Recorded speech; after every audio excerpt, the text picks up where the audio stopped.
Hi, I am Beaver Buddy. Have you ever wondered what would happen if a puppet asked for freedom to choose its own path?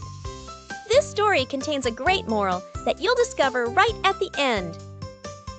Deep in an old wooden theater, behind red curtains and forgotten costumes, lived a puppet named Lino, carved from cherry wood and stitched with golden thread. Unlike other puppets, Lino could feel a strange flutter in his chest whenever the puppeteer moved him, like a heartbeat that wasn't his. Every night, Lino performed the same play, dancing, bowing, and smiling when the strings told him to, even if he didn't want to. The audience always clapped, but Lino didn't hear the joy. He only felt the pull of strings that never asked how he felt inside. One night, after the show ended and the lights dimmed, Lino whispered into the dark, "What would it feel like to choose?" To his surprise, a quiet voice answered. It came from a dusty violin resting nearby. "Freedom comes with risk, but also wonder." Lino blinked his painted eyes. "But I'm just wood and thread. Can I really choose anything?" The violin replied, "Choice begins when you ask the question. Now do you dare follow it?" That night, while the theater slept, a breeze crept through the window and gently tugged at Lino's strings, snapping one of them. He felt something shift. One of his arms moved on its own. Trembling, he raised it slowly, without waiting for the pull from above.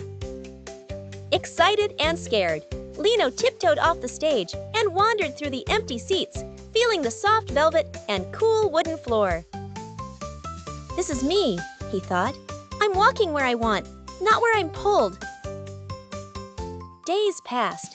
Lino stopped performing and hid behind the curtains, afraid the puppeteer would notice the broken string.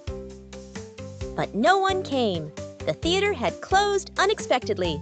The shows were canceled. The puppets were forgotten.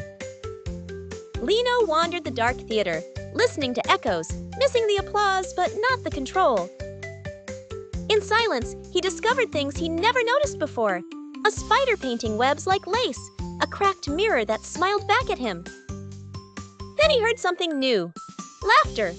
Children's laughter, coming from the street outside. Curious, he pushed open the stage door and stepped into sunlight for the first time. The world was huge. Trees danced in the wind, birds darted overhead, and children ran freely across the park. Lino watched a boy fall and cry, then get up again and laugh. That moment struck him deeply. "I want to live like that," he whispered. "To fall and rise because I choose, not because I'm told." A little girl noticed Lino and picked him up gently. "What a beautiful puppet, but why are your strings so loose?" Lino looked at her, wishing he could explain. Instead, he raised his arms slowly, just by will, and waved. The girl gasped. "You moved, all by yourself." She carried him home and gave him a place on her shelf, never tying new strings to him, just letting him be. At night, he watched her draw and write stories. Sometimes she'd ask, "What do you think, Lino?" And he'd smile quietly.